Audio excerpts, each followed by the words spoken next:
The rise of Western civilization is in large part thanks to slavery. American slaves work in cotton fields or harsh rubber plantations with inhumane conditions. Many times these people were not considered human, even though the Great Bible teaches otherwise. Countries that are not respected nowadays, like Belgium under Leopold, used to do terrible things in the Congo.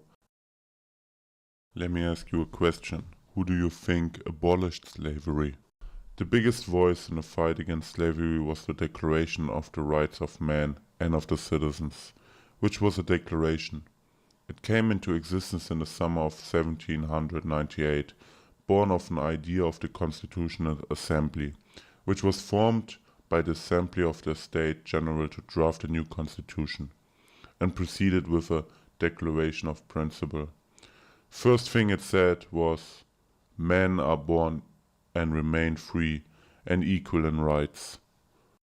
Of course, Napoleon would come later and abolish that constitution, but it was a great revolutionary idea that sprang out of modern people.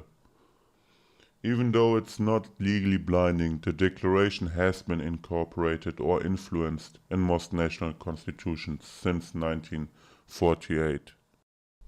Yes, it's true, France still had slaves after the declaration was written. However, it is here where, first of all, people formed the idea that would later kill slavery. One thing I like to say, the people who wrote the declaration was a Roman Catholic named Marquis de Lafayette, helped by none other than Thomas Jefferson. In conclusion, the French had the idea and put it on paper. However, they never really stopped slavery, because slavery in Haiti, for example, was a big moneymaker for the French crown, and on paper it was probably impossible to survive without the colonies in Haiti, for such a big empire stretching so far. Who ended slavery? It was the British who ended slavery in Slave Trade Act 1807. The British Navy was tasked with the freeing of slaves. Where the French just put out the idea to end slavery, the British actually did it. Fines were given out to people who have enslaved personnel, and the British Navy freed 150,000 Africans from slavery.